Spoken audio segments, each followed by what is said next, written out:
Olá, meu irmão, minha irmã, que a graça e a paz do nosso Senhor Jesus Cristo permaneçam com todos vocês, com todos nós. Sempre muito bom estarmos juntos para meditarmos acerca da palavra de Deus através da Bíblia, a única regra de fé e prática para todo cristão. Então, a todos vocês que nos acompanham pela Rádio 87.9 FM Dracena, também pelo Facebook Ivan Fidelis e pelo canal do YouTube Família e Fé Pastor Ivan Fidelis. É o canal que eu peço para que você se inscreva, deixe seu like, compartilhe, comente, porque assim o sistema compreende que a mensagem é relevante para indicar a outras pessoas. Quando nós consideramos que recebemos alguma bênção de Deus, é muito bom que nós tenhamos a oportunidade de testemunhar e de repartir com outras pessoas, porque é assim a mensagem do Evangelho. Receber de Deus e compartilhar com todas as pessoas, expressando o amor de Deus, sejam as pessoas do nosso vínculo social, sejam até mesmo aquelas que nós não conhecemos, mas amamos em Cristo Jesus, porque o Espírito é o mesmo, todos somos cristãos e voltados para a palavra de Deus pelo Espírito Santo. Então, a todos vocês, que Deus abençoe de uma maneira muito especial, que Deus continue conduzindo a vida de vocês, que o Espírito Santo esteja fortalecendo, concedendo sabedoria e discernimento para tudo que vocês precisarem. Quando nós falamos a respeito do livro de Apocalipse, nós observamos que muitas pessoas têm muita dificuldade com alguns textos devido à linguagem simbólica. O texto de Apocalipse tem mais de 80% dele escrito em linguagem simbólica, que na verdade era uma linguagem comum para os judeus, para os hebreus da época de Jesus. Eram figuras muito comuns para eles, então, para eles, a linguagem simbólica que é apresentada a nós não é tão simbólica assim para eles, porque é de fácil identificação. Mas nós temos que lembrar que a Bíblia foi escrita para o povo de Israel, para o povo de Deus de maneira geral, mas através do povo de Israel. Foi escrita por judeus, o único grego que escreve na Bíblia é Lucas, que era um médico grego, todos os outros escritores da Bíblia são hebreus, e nós temos que observar que eles escrevem com a sua linguagem, com a sua cultura, com a sua maneira de viver e a sua maneira de ser, também no contexto da sua época. Então, para compreendermos bem a Bíblia, nós precisamos nos voltar para a cultura, para a identidade daquela época, para a história do povo de Deus dentro de cada época em que o relato acontece, para que nós tenhamos uma compreensão melhor daquilo que nos é apresentado. Desta forma, é claro que o Espírito Santo vai nos iluminando, nós vamos compreendendo a palavra de Deus e desta maneira Deus vai falando conosco de um modo muito especial. Nós temos aqui Apocalipse, capítulo 2, onde eu já passei com vocês em outros programas, em outras mensagens. Em Apocalipse, capítulo 2, nós temos o apóstolo João relatando a perspectiva dos vencedores, estar junto a Deus, fazer parte do reino de Deus, ser guiado pelo Espírito Santo, faz com que você e eu, todos nós juntos, sejamos vencedores em Cristo Jesus.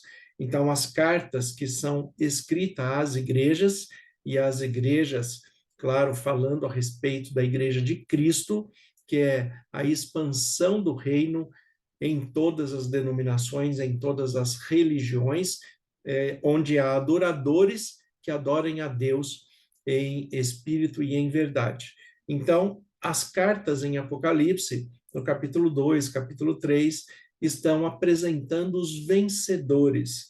E como nós temos aqui, por exemplo, no capítulo 2, a carta a Éfeso, no versículo 7, ele diz assim: quem tem ouvidos, ouça o que o Espírito diz às igrejas. Ao vencedor, dar-lhe-ei que se alimente da árvore da vida que se encontra no paraíso de Deus. Quando ele escreve a Esmirna, no versículo 11, ele também faz essa de referência. Quem tem ouvidos, ouça o que o Espírito diz às igrejas. O vencedor de nenhum modo sofrerá o dano da segunda morte. O vencedor de nenhum modo sofrerá o dano da segunda morte. Por quê? Porque a segunda morte é a morte para a destruição eterna. Então, é frisado desta maneira em que aqueles que participam da primeira morte ressuscitarão em Cristo Jesus. Mas a segunda ressurreição, ela está para aqueles que passarão pelo juízo e serão apresentados a eles os motivos da sua condenação. E na sua condenação, eles serão destruídos. Então, o vencedor, aquele que vence em Cristo Jesus, que se permite ser guiado pela palavra de Deus, ser orientado pelo Espírito Santo, com foco em Jesus Cristo, em busca de fazer a vontade de Deus, o Pai, este é o vencedor que de modo algum sofrerá o dano da segunda morte, porque, como diz o texto de João 5:24, já passou da morte para a vida. Tem a vida eterna em Jesus Cristo e participará da primeira ressurreição e não da segunda ressurreição. Quando nós temos aqui a carta a Pérgamo, no versículo 17, ele diz assim: quem tem ouvidos, ouça o que o Espírito diz às igrejas. Ao vencedor dar-lhe-ei do maná escondido, bem como lhe darei uma pedrinha branca, e sobre esta pedrinha escrito um novo nome, o qual ninguém conhece, exceto aquele que recebe. Você terá um novo nome inscrito por Deus, um nome, uma nova expressão de caráter, de personalidade, de domínio, porque é isso que representa o nome. Nós teremos um domínio pleno em Deus através desta figura do novo nome. Aquele que nomeia é porque tem autoridade. Então, nós receberemos um novo nome de Deus e é muito bom sabermos que estaremos sob a autoridade exclusiva de Deus, o Pai. Quando nós temos a carta a Tiatira, no versículo 26, diz que ao vencedor dar-lhe autoridade sobre as nações, e com o cetro de ferro a regerá e as reduzirá em pedaços de barro. Ao vencedor que guardar até o fim as minhas obras, lhe darei autoridade sobre as nações.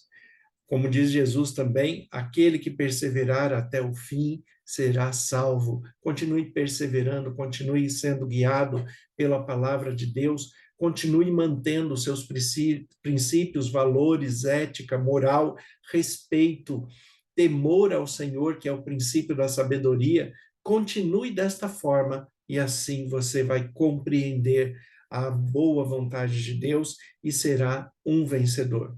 Na carta a Sardes, nós temos a expressão no versículo 5, o vencedor será assim vestido de vestiduras brancas e de nenhum modo apagarei o seu nome do livro da vida. Pelo contrário, confessarei o seu nome diante de meu Pai e diante dos anjos. Olha, Deus em Jesus Cristo, né, dando testemunho da sua vida, da minha vida, diante de Deus o Pai. Observe que o texto fala a respeito de Jesus, que venceu, é um vencedor, e nele nós seremos mais que vencedores e teremos o privilégio de tê-lo testemunhando ao nosso favor junto a Deus o Pai. Quando nós observamos a carta a Filadélfia, no versículo 12, também, o capítulo 3, agora, o versículo 12, o texto diz: ao vencedor falo-ei coluna do santuário do meu Deus, e daí jamais sairá, e gravarei também sobre ele o nome de Deus, o nome da cidade do meu Deus, a Nova Jerusalém, que desce do céu, vinda da parte de Deus, e o meu novo nome. Observe a ênfase que o texto dá, que nós receberemos um novo nome ao sermos vencedores, seremos coluna no santuário de Deus, Coluna é aquele que dá sustentação, é aquele que dá suporte. Nós seremos coluna, porque já somos assim pela perseverança, pela fé, pela integridade, por manter os princípios e valores do reino de Deus, que já está instaurado na nossa vida aqui. Lá nós teremos uma continuidade de uma maneira mais pura, mais íntegra, mas o reino de Deus já se instaura aqui em nossas vidas. Na carta a Laodiceia, que vai até o final do capítulo 3, o versículo 21 diz assim: Ao vencedor dar-lhe-ei a sentar-se comigo no trono, assim como também venci e me sentei com meu Pai no seu trono. Quem tem ouvidos, ouça o que o Espírito diz às igrejas. Então, nós observamos de maneira muito clara que o capítulo 2, o capítulo 3 de Apocalipse, fala a respeito dos vencedores, que você e eu, perseverando na fé até o fim, perseverando nos princípios e valores do reino, mantendo a integridade, a ética e a moral, nós vamos fazer parte do reino de Deus por aceitarmos Jesus Cristo como Senhor e Salvador de nossas vidas e nos permitirmos ser guiados pelo Espírito Santo. Assim nos tornamos filhos de Deus e pelo testemunho de Jesus nós seremos salvos pela garantia da ressurreição, assim como o próprio Jesus ressuscitou para nos garantir a vida eterna. Então, observe a sua vida, observe a sua relação com Deus, observe aquilo que Deus está te mostrando hoje, que independente das suas lutas, das suas aflições, dos seus problemas, Deus está te falando hoje que você é um vencedor. Você tem força e perseverança para superar as adversidades, para viver segundo o modelo de Jesus Cristo, permitindo que o Espírito Santo esteja sobre você, esteja habitando em você, esteja guiando a sua mente, o seu coração, os seus pensamentos, o seu comportamento, a sua vida relacional, a sua família, o seu lar. Você é um vencedor em Cristo Jesus, e é por isso que o seu lar passa a ser um espaço de bênção, um espaço da Nova Jerusalém aqui na Terra, mesmo com as aflições e problemas. Nós precisamos compreender que o nosso lar tem que ser um espaço de bênção, um espaço de alegria, um espaço de aconchego, de amor, de carinho, de afeto, de cuidados uns pelos outros. Quando nós compreendemos que o nosso lar é o melhor lugar do mundo para nós estarmos aqui, porque em comunhão, em amor com a família, nós nos relacionamos com todos no amor de Cristo, nós expressamos o amor de Deus. Então, mesmo que saiamos para trabalhar, para ter as tarefas exteriores, o nosso desejo deve ser voltar para casa, voltar para o aconchego, para o amor, para o abraço, para o carinho, para as palavras de ânimo, de compreensão, como as pessoas estão precisando de compreensão nos dias de hoje, não é? Nós temos que compreender que o nosso lar, a cada dia, está sendo transformado num espaço sagrado, onde Deus habita em nós e está em todos nós, nos unindo como família, não só nos laços de sangue, mas como família em Cristo Jesus. No capítulo 4, o apóstolo João, ele recebe uma visão de Deus a respeito da cidade santa, a respeito do santuário celestial, e é pedido para ele que escreva, porque os vencedores estarão lá. Os vencedores estarão nesse lar celestial mostrado ao apóstolo João. Então, Apocalipse capítulo 4, versículo 1, diz assim: Depois dessas coisas, olhei e eis não somente uma porta aberta no céu, como também a primeira voz que ouvi, como de trombeta, ao falar comigo, dizendo: Sobe para aqui e te mostrarei o que deve acontecer depois destas coisas. Depois destas coisas, o que significa isso? O que vai acontecer depois que você se tornar um vencedor?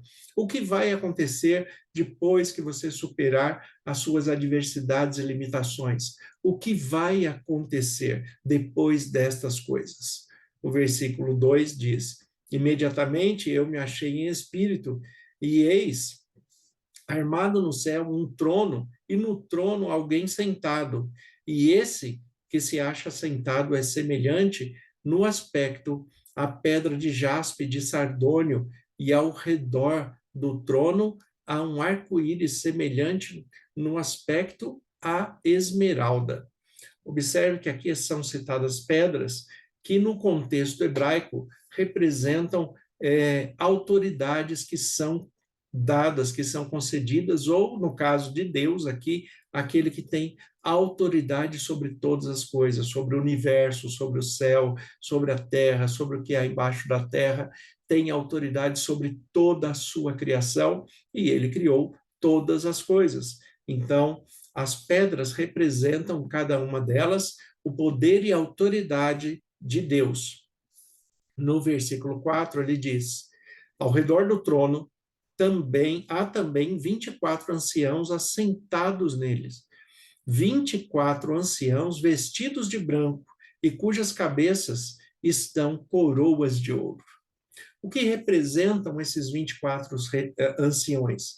Existem muitas teorias, existem muitos conceitos a respeito disso, muitas denominações dão interpretações diferentes, mas como eu já disse no início, nós temos que considerar o símbolo na época em que ele foi escrito, o que João pensava a respeito disso, como que os hebreus daquela época interpretavam essa expressão dos 24 anciãos.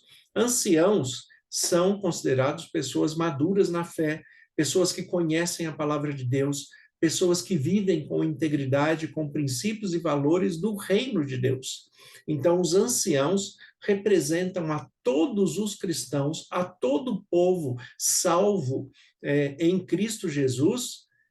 Todas essas pessoas, desde Gênesis até Apocalipse, desde a criação até a volta de Cristo, são representadas pelos 24 anciãos.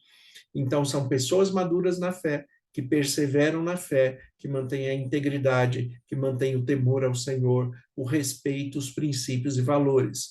Por que 24? 24 é uma expressão de gematria na cultura hebraica. Nós temos números aí separados, 2 e 4, que forma o 24. O 2 representa a comunhão com Deus, o 4, a totalidade de Deus, a totalidade dos salvos e a longanimidade de Deus em esperar que esses salvos se completem. Então, o número 2, comunhão, o número 4 é a expressão da totalidade e também da paciência, da longanimidade de Deus em esperar todos os salvos. E esses 24 anciãos representam o quê? 12 tribos de Israel no Antigo Testamento e 12 discípulos no Novo Testamento. Então, 12 mais 12, 24. E os 24 anciãos, eles representam todos os salvos de todas as épocas, desde Gênesis até Apocalipse, desde a criação do homem até a volta de Jesus Cristo. Então, 12 mais 12, 24. 12, os salvos do Antigo Testamento, e 12, os salvos do Novo Testamento. E voltando à gematria de novo, número 12, 1 e 2, é reconhecer a unidade de Deus. Deus é único, como fala o Shema Israel, em Deuteronômio 6,4, ouça Israel, o Senhor nosso Deus é o único Senhor. Então, o número 1 representa esse Deus soberano e único, e o número 2, a comunhão que nós temos com ele.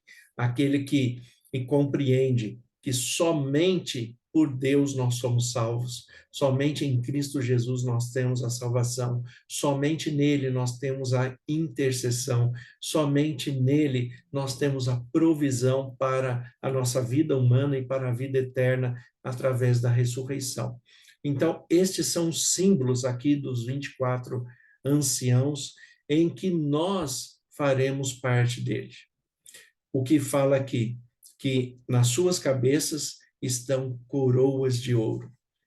Essa expressão da coroa de ouro realmente são símbolos, porque nós faremos parte da realeza divina.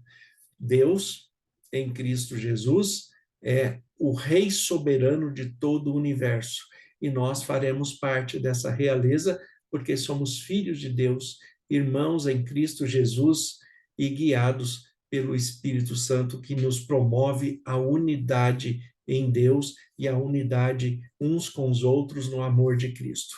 Então, nós, desde já, temos que buscar ser coroados como representantes do reino de Deus, como fala o apóstolo Pedro na sua primeira carta.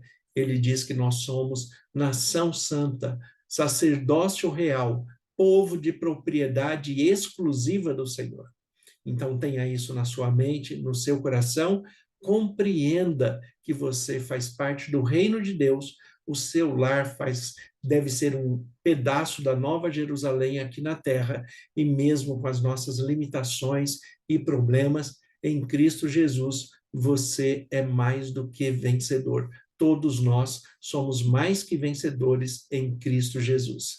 Então, que Deus continue abençoando de maneira muito especial a sua vida, as suas decisões, que você esteja sensível à voz do Espírito Santo e se fortaleça na palavra de Deus a cada dia.